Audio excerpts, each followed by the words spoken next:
Suamiku mengira aku berpura-pura hamil dan mendorongku jatuh dari tangga agar aku melakukan tes. Namaku Sari, dan hari ini aku akan menceritakan kisah yang mengubah hidupku selamanya. Kisah tentang bagaimana orang yang paling kucintai, suamiku Dimas, justru menjadi orang yang hampir menghancurkan segalanya. Kalian mungkin tidak akan percaya dengan apa yang akan kuceritakan, tapi ini adalah kenyataan pahit yang harus kuhadapi. Semuanya dimulai 3 bulan yang lalu ketika aku menyadari ada yang berbeda dengan tubuhku. Aku sering merasa mual di pagi hari, mudah lelah, dan siklus menstruasiku terlambat hampir sebulan. Hatiku berdebar kencang karena aku dan Dimas sudah menikah selama 4 tahun, dan selama itu kami sangat menantikan kehadiran buah hati. Setiap bulan aku selalu berharap, tapi selalu berakhir dengan kekecewaan. Kali ini rasanya berbeda. Aku benar-benar yakin bahwa aku hamil. Aku memutuskan untuk membeli tes pack sendiri di apotek tanpa memberitahu Dimas, karena aku ingin memberikan kejutan untuknya. Ketika 2 garis merah muncul di alat tes itu, air mataku langsung mengalir deras. Aku tidak percaya. Setelah sekian lama menunggu, akhirnya Tuhan mengabulkan doa kami. Aku langsung berlutut dan bersyukur atas anugerah ini. Malam itu aku menyiapkan makan malam spesial untuk Dimas. Aku memasak semua makanan kesukaannya dan menyiapkan kotak kecil berisi test pack yang sudah menunjukkan hasil positif. Tanganku gemetar saat aku menunggu Dimas pulang kerja, membayangkan bagaimana wajahnya akan berbinar bahagia. Aku sudah membayangkan dia akan memelukku erat dan mungkin menangis bahagia seperti yang sering kami lihat di film-film. Tapi yang terjadi selanjutnya benar-benar di luar dugaanku. Ketika Dimas pulang, aku langsung menyambutnya dengan senyum lebar dan mengajaknya duduk. Aku memberikan kotak kecil itu dengan tangan bergetar karena terlalu senang. Dimas membuka kotak itu dengan ekspresi bingung, dan ketika dia melihat test pack di dalamnya, wajahnya justru berubah menjadi datar. Tidak ada senyuman, tidak ada tanda kebahagiaan, hanya tatapan dingin yang membuatku merinding. Test pack. Kamu hamil? Tanya Dimas dengan nada yang sangat datar, bahkan terkesan meremehkan. Aku mengangguk dengan antusias, berharap dia hanya terlalu kaget untuk merespon dengan benar. Iya, sayang. Kita akhirnya akan punya bayi. Aku sudah cek 3 kali dan semuanya positif, jawabku sambil meraih tangannya. Tapi Dimas justru menarik tangannya menjauh, sesuatu yang tidak pernah dia lakukan sebelumnya. Sari, jangan bercanda. Ini tidak lucu, ucap Dimas sambil melempar kotak itu ke meja dengan kasar. Aku terkejut dan bingung dengan reaksinya. Aku tidak bercanda. Dimas, aku benar-benar hamil. Ini yang selama ini kita tunggu-tunggu, jelasku sambil berusaha meraih tangannya lagi. Tapi Dimas berdiri dari kursinya dan melangkah menjauh dariku. Wajahnya menunjukkan ekspresi yang tidak pernah kulihat sebelumnya, campuran antara marah dan curiga. Kamu pikir aku bodoh, Sari? Kamu pikir aku akan percaya begitu saja? Bentaknya membuatku tersentak. Aku tidak mengerti apa yang terjadi. Kenapa suamiku yang selama ini lembut dan pengertian tiba-tiba berubah menjadi sosok yang asing? Dimas, apa yang kamu bicarakan? Kenapa kamu marah? Ini kabar baik, sayang, ucapku sambil berdiri mendekatinya. Tapi dia mengangkat tangannya memberi isyarat agar aku tidak mendekat. Malam itu berakhir dengan pertengkaran hebat yang tidak pernah kami alami sebelumnya. Dimas menuduhku berbohong tentang kehamilanku. Dia bilang test pack bisa saja dipalsukan atau bahkan dibeli yang sudah dipakai orang lain. Aku shock mendengar tuduhannya yang sangat tidak masuk akal. Kenapa aku harus melakukan itu? Apa untungnya bagiku berbohong tentang hal seperti ini? Tanyaku dengan suara bergetar menahan tangis. Entahlah, mungkin kamu ingin perhatianku. Mungkin kamu bosan dengan pernikahan kita. Atau mungkin... Dimas berhenti sejenak. Matanya menatapku dengan tatapan yang membuat dadaku sesak. Mungkin kamu hamil tapi bukan anakku, dan sekarang kamu panik mencari cara agar aku percaya itu anakku. Kata-kata itu seperti pisau yang menusuk jantungku berkali-kali. Aku tidak percaya suamiku sendiri bisa menuduhku selingkuh dan mengandung anak orang lain. Aku menangis sejadi-jadinya malam itu, tapi Dimas tidak peduli. Dia malah pergi ke kamar tamu dan mengunci pintunya. Aku terduduk lemas di ruang tamu, memeluk perutku yang masih rata, berbisik pada calon bayiku bahwa semuanya akan baik-baik saja meskipun aku sendiri tidak yakin. Bagaimana bisa malam yang seharusnya menjadi malam terindah dalam pernikahan kami berubah menjadi mimpi buruk yang mengerikan? Hari-hari berikutnya Dimas menjadi sangat dingin padaku. Dia berangkat kerja pagi-pagi sekali dan pulang larut malam. Sepertinya sengaja menghindari bertemu denganku. Ketika kami bertatap muka, dia menatapku dengan pandangan penuh curiga dan jijik. Aku mencoba berkali-kali untuk mengajaknya bicara, menjelaskan bahwa aku benar-benar hamil dan ini adalah anak kami, tapi dia selalu mengabaikanku atau pergi meninggalkanku di tengah pembicaraan. Yang membuatku semakin hancur adalah ketika ibunya, Bu Ratna, datang ke rumah kami.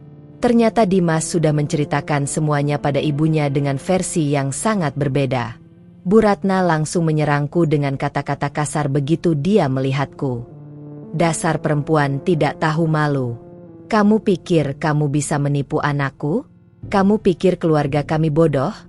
Teriaknya di depan pintu rumah sampai beberapa tetangga keluar melihat keributan. Aku mencoba menjelaskan pada Bu Ratna, tapi dia tidak mau mendengarkan. Dia malah menuduhku pelakor yang sengaja menjebak Dimas dengan kebohongan kehamilan. Aku tahu dari dulu kamu tidak pantas untuk anakku. Kamu hanya mengincar harta keluarga kami. Lanjutnya dengan suara keras. Padahal selama ini aku dan Bu Ratna memiliki hubungan yang cukup baik. Atau setidaknya itu yang kukira. Ternyata di balik senyumnya selama ini, dia selalu menganggapku tidak cukup baik untuk Dimas. Aku memohon pada Dimas untuk percaya padaku, untuk menemani aku ke dokter dan membuktikan bahwa aku benar-benar hamil. Tapi Dimas justru mengatakan hal yang sangat menyakitkan. Kalau kamu benar-benar hamil, kenapa kamu tidak ke dokter dari awal? Kenapa hanya tes pack murahan? Karena kamu tahu dokter tidak akan bisa dibohongi, kan? Ucapnya dengan nada mengejek yang membuat hatiku hancur berkeping-keping. Suasana rumah menjadi sangat menyesakan. Aku merasa seperti tahanan di rumahku sendiri. Dimas bahkan mulai mengunci kamar kami dan aku harus tidur di sofa ruang tamu. Dia juga mengambil semua kartu ATM dan uang yang ada di rumah. Katanya dia tidak mau uangnya kupakai untuk hal-hal yang tidak jelas. Aku benar-benar terpuruk. Tidak punya siapa-siapa karena keluargaku tinggal di kota lain dan hubungan kami tidak terlalu dekat. Aku mencoba menghubungi sahabatku, Putri, untuk menceritakan masalahku. Putri sangat marah mendengar perlakuan Dimas dan menawarkan untuk menemani aku ke dokter. Dia bahkan mau meminjamkan uang untuk biaya pemeriksaan. Tapi ketika Putri datang ke rumahku, Dimas mengusirnya dengan kasar. Jangan campuri urusan rumah tangga orang. Pergi dari rumahku. Bentaknya pada Putri yang sudah seperti saudara bagiku. Seminggu setelah kejadian itu, kondisi kehamilanku mulai terasa lebih nyata. Aku sering muntah-muntah, tidak nafsu makan, dan tubuhku terasa sangat lemas. Tapi Dimas menganggap semua itu hanya akting. Suatu hari ketika aku muntah di kamar mandi, dia justru mengetuk pintu dengan keras dan berteriak. Akting yang bagus, Sari. Kamu bisa jadi aktris. Kata-katanya seperti cambuk yang menyayat hatiku berulang kali. Aku mulai merasa putus asa dan depresi. Setiap hari aku menangis memeluk bantal, merasa sendirian meskipun ada calon bayi dalam kandunganku. Aku berbicara pada bayiku, meminta maaf karena dia harus merasakan kesedihan ini bahkan sebelum dia lahir ke dunia. Aku berjanji pada bayiku bahwa aku akan melindunginya apapun yang terjadi, meskipun ayahnya sendiri tidak mengakui keberadaannya. Yang membuat situasi semakin buruk adalah ketika adik Dimas, namanya Rian, ikut-ikutan menghina dan mencemoohku. Rian tinggal tidak jauh dari rumah kami dan sering berkunjung. Dia dan Dimas sepertinya sudah membicarakan banyak hal tentangku di belakangku. Kak Sari, mending ngaku deh kalau memang hamil sama orang lain. Daripada nanti ketahuan makin malu, ucap Rian dengan senyum meremehkan yang sangat ingin kupukul.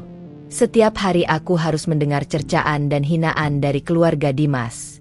Mereka seperti sudah memvonis aku bersalah tanpa bukti apapun. Bu Ratna bahkan sudah mulai membawa calon istri baru untuk Dimas. seorang teman anaknya yang katanya lebih pantas dan berasal dari keluarga baik-baik. Aku harus melihat perempuan itu datang ke rumahku, duduk di sofa yang seharusnya menjadi tempat dudukku, tersenyum pada suamiku seolah-olah aku tidak ada. Puncaknya terjadi pada suatu sore yang mengubah segalanya. Aku sedang di lantai 2, ingin mengambil baju di kamar karena Dimas sedang tidak di rumah. Aku pikir aku bisa mengambil beberapa pakaianku karena sudah berhari-hari memakai baju yang sama. Tapi tiba-tiba Dimas pulang lebih awal dan melihatku di tangga. Wajahnya langsung merah padam, penuh amarah yang tidak pernah kulihat sebelumnya. "Apa yang kamu lakukan di atas? Mau mencuri apa sekarang?" bentaknya dari bawah tangga. Aku terkejut dan langsung menjelaskan bahwa aku hanya ingin mengambil pakaianku sendiri. "Kamu pembohong, Sari. Sampai kapan kamu akan terus berbohong?" teriaknya sambil menaiki tangga dengan cepat. Aku mundur beberapa langkah karena ekspresinya sangat menakutkan, seperti orang yang sudah kehilangan akal sehatnya. "Dimas, tolong dengarkan aku. Aku tidak berbohong. Aku benar-benar mengandung anakmu.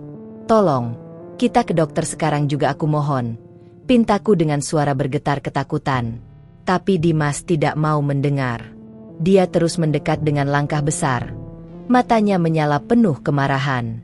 "Kamu pikir aku bodoh? Kamu pikir aku akan terus termakan kebohonganmu?" teriaknya sambil mengacungkan jari telunjuknya ke arahku. Aku terus mundur sampai punggungku menempel di dinding ujung tangga. Tidak ada jalan lagi untukku menghindar. Dimas berdiri tepat di depanku. Wajahnya hanya berjarak beberapa senti dari wajahku. Aku bisa merasakan napasnya yang berat karena amarah. "Kamu tahu apa yang akan kuminta sekarang?" tanyanya dengan suara rendah yang sangat menakutkan. "Aku mau kamu melakukan tes kehamilan yang benar di rumah sakit. Sekarang juga." "Baik, Dimas. Aku mau kok. Aku sudah dari dulu minta untuk tes di dokter tapi kamu yang tidak mau mendengarkan," jawabku sambil berusaha tetap tenang meskipun tubuhku gemetar ketakutan. Tapi yang terjadi selanjutnya benar-benar tidak pernah kubayangkan bahkan dalam mimpi buruk terjelekku. Dimas tiba-tiba mendorongku dengan keras. Aku kehilangan keseimbangan dan tubuhku terhempas mundur. Waktu seolah berjalan sangat lambat ketika tubuhku melayang di udara. Aku merasakan gravitasi menarik tubuhku ke bawah. Tangga yang tadi kunaiki sekarang menjadi jurang maut yang siap menelanku.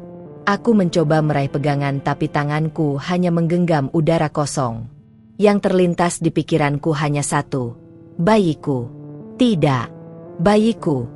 teriakku dalam hati sambil secara refleks memeluk perutku, berusaha melindungi janin yang masih sangat kecil dan rapuh di dalam sana. Tubuhku berguling menuruni tangga. Setiap anak tangga terasa seperti pukulan keras yang menyakitkan. Aku mendengar suara tulangku berbenturan dengan lantai keramik yang keras. Punggungku, pinggangku, bahuku, semuanya terasa hancur. Tapi rasa sakit fisik itu tidak ada apa-apanya dibandingkan dengan rasa sakit di hatiku. Suamiku, orang yang seharusnya melindungiku dan bayiku, justru menjadi orang yang mencoba membunuh kami berdua. Aku tergeletak di dasar tangga. Tidak bisa bergerak karena rasa sakit yang luar biasa. Darah mulai mengalir dari kepalaku, membuat pandanganku kabur.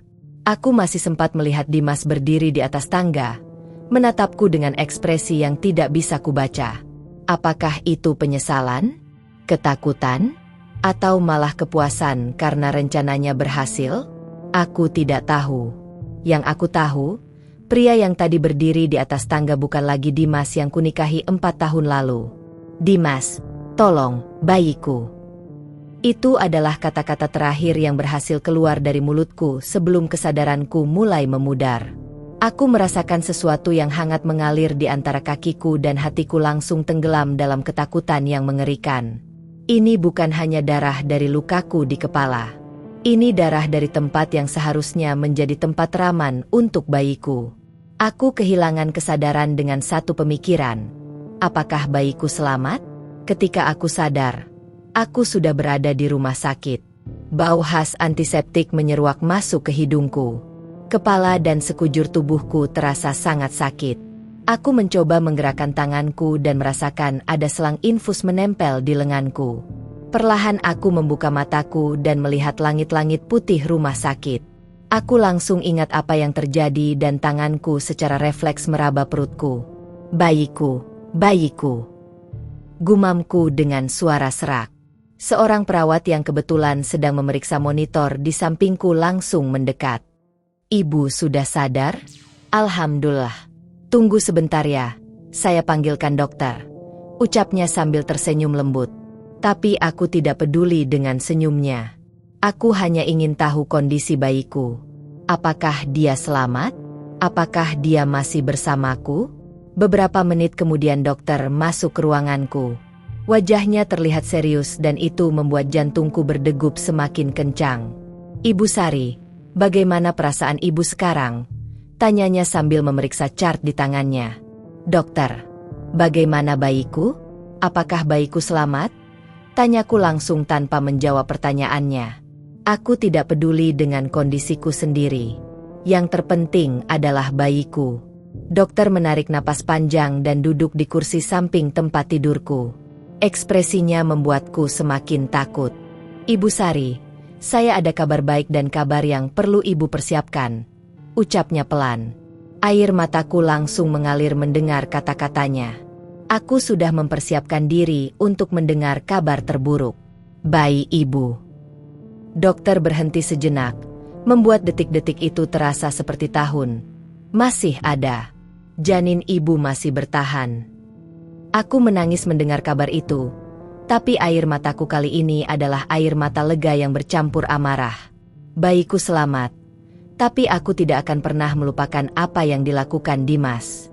Dokter kemudian memberitahuku bahwa hasil tes darah dan USG membuktikan aku memang hamil 7 minggu, dan yang lebih mengejutkan lagi, dokter menemukan sesuatu yang tidak terduga. Ibu sedang mengandung anak kembar, ucap dokter sambil menunjukkan hasil USG. 2 titik kecil yang berdetak, 2 kehidupan yang hampir hilang karena kebodohan suamiku sendiri. Ketika Dimas akhirnya datang ke rumah sakit dengan wajah pucat dipenuhi rasa bersalah, aku tidak ingin melihat wajahnya. Dia mencoba meminta maaf, menangis dan berlutut di samping tempat tidurku. Sari, maafkan aku. Aku tidak bermaksud. Aku hanya ingin kamu melakukan tes. Aku tidak tahu aku akan. Tapi aku memotong kata-katanya dengan suara dingin yang bahkan membuatku sendiri terkejut. Kamu mendorongku dari tangga. Dimas. Kamu hampir membunuh aku dan kedua anak kembarmu sendiri. Ya, kembar. 2 nyawa yang hampir kau renggut karena ketidakpercayaan yang bodoh. Bu Ratna dan Rian yang berdiri di belakang Dimas langsung terdiam mendengar kata-kataku. Wajah mereka berubah pucat, terutama Bu Ratna yang selama ini paling keras menuduhku berbohong. Kembar? Gumam Bu Ratna dengan suara gemetar. Aku menatap mereka semua dengan tatapan penuh kekecewaan dan kebencian. Ya, kembar. Dan sekarang aku akan membuat kalian semua membayar atas apa yang kalian lakukan padaku. Aku sudah melaporkan Dimas ke polisi atas percobaan pembunuhan dan kekerasan dalam rumah tangga. Rumah sakit sudah memberikan visum dan semua bukti luka-lukaku. Dimas terkejut dan langsung meraih tanganku, tapi aku menepisnya dengan keras. Sari, jangan lakukan ini. Aku suamimu. Aku ayah dari anak-anak itu. Kita bisa selesaikan ini secara kekeluargaan, pintanya dengan wajah penuh kepanikan. Tapi aku sudah muak dengan semua kebohongan dan kepura-puraan konsep kekeluargaan yang selama ini hanya menyiksaku. Kamu bukan suamiku lagi, Dimas. Suamiku tidak akan pernah mencoba membunuh istrinya sendiri. Kamu adalah orang asing yang kebetulan masih terikat denganku secara legal, dan itu akan segera berubah. Putri, sahabatku yang setia, sudah menghubungi pengacara dan bahkan keluargaku yang langsung datang dari kampung. Ayahku yang biasanya pendiam langsung menghajar Dimas begitu mendengar cerita lengkapnya. Polisi harus melerai mereka berdua. Kamu berani menyakiti anakku? Kamu berani mencoba membunuh cucuku? Teriak ayahku dengan amarah yang sangat jarang kutunjukkan. Aku melihat Dimas digelandang polisi keluar dari kamar rawatku, dan untuk pertama kalinya dalam berminggu-minggu, aku bisa bernapas lega. Kasus ini menjadi viral di media sosial setelah Putri membagikan kisahku dengan izinku. Ribuan perempuan menghubungiku, menceritakan kisah serupa tentang bagaimana mereka tidak dipercaya oleh suami atau keluarga mereka sendiri. Aku menyadari bahwa aku tidak sendirian, dan ini bukan hanya tentang aku lagi. Ini tentang semua perempuan yang pernah diremehkan, tidak dipercaya, dan dianiaya oleh orang-orang yang seharusnya melindungi mereka. Aku memutuskan untuk memperjuangkan kasusnya sampai tuntas, tidak peduli berapa lama waktunya. 3 bulan kemudian, di ruang sidang pengadilan dengan perutku yang sudah mulai membesar, aku memberikan kesaksianku dengan suara tegas dan tanpa air mata. Hakim memvonis Dimas dengan hukuman penjara dan aku mendapatkan hak asuh penuh atas anak kembarku. Perceraianku dikabulkan dengan syarat Dimas harus memberikan nafkah dan tidak boleh mendekatiku tanpa izin pengadilan. Bu Ratna yang hadir di persidangan menangis memohon maaf, tapi aku hanya menatapnya kosong. Maaf mereka sudah terlambat. Sekarang, 5 bulan sejak kejadian itu, aku tinggal bersama keluargaku dengan perut yang sudah sangat besar. Setiap hari aku merasakan kedua bayiku bergerak, mengingatkanku bahwa aku sudah melewati badai terbesar dalam hidupku dan selamat. Dimas mengirim surat dari penjara hampir setiap minggu, memohon kesempatan kedua, tapi semua suratnya langsung kubuang tanpa kubaca. Dia sudah kehilangan haknya untuk menjadi bagian dari hidupku dan anak-anakku. Aku memutuskan untuk menjadi pengacara sukarelawan bagi korban KDRT dan membantu perempuan-perempuan lain yang mengalami hal serupa. Kisahku menjadi pengingat bahwa tidak ada yang lebih berbahaya daripada orang yang tidak mempercayaimu di saat kamu paling membutuhkan dukungannya. Dan kepada kalian semua yang mendengarkan ceritaku, ingatlah, kehamilan adalah anugerah, bukan kebohongan yang harus dibuktikan dengan nyawa. Jika seseorang tidak mempercayaimu bahkan dalam hal yang paling penting sekalipun, maka dia tidak layak berada dalam hidupmu. Anak kembarku akan lahir bulan depan, seorang laki-laki dan perempuan yang akan kuberi nama Cahaya dan Harapan. Mereka adalah bukti hidup bahwa kebahagiaan bisa datang dari penderitaan terdalam, dan bahwa seorang ibu akan melakukan apapun untuk melindungi anak-anaknya. Dimas kehilangan kesempatan untuk menjadi ayah yang baik, tapi aku tidak akan pernah kehilangan kesempatanku untuk menjadi ibu yang kuat. Ini adalah akhir dari kisahku dengan Dimas, tapi ini baru permulaan dari kehidupan baruku bersama kedua malaikat kecilku. Terima kasih sudah mendengarkan kisah hidupku sampai akhir. Aku tahu cerita ini sangat berat dan mungkin membuat kalian marah, sedih, atau bahkan teringat dengan pengalaman kalian sendiri. Tapi aku berbagi cerita ini dengan harapan bisa memberikan kekuatan bagi siapapun yang sedang mengalami situasi serupa, bahwa kalian tidak sendirian dan kalian berhak mendapatkan kebahagiaan serta rasa hormat dari orang-orang di sekitar kalian.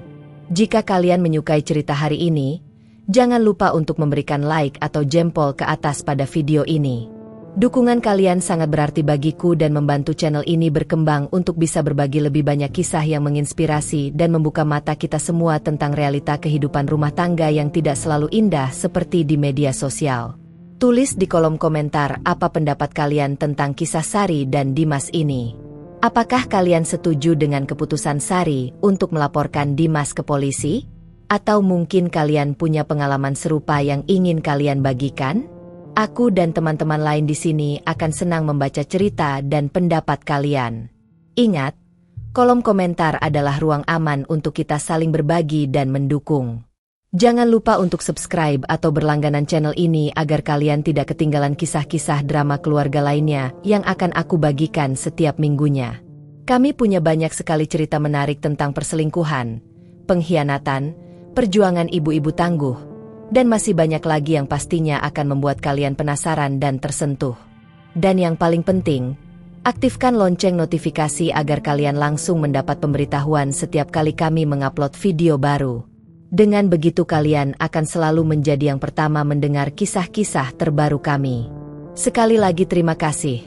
Sampai jumpa di cerita berikutnya. Dan ingat, kalian lebih kuat dari yang kalian kira. Tetap semangat dan jaga diri kalian baik-baik.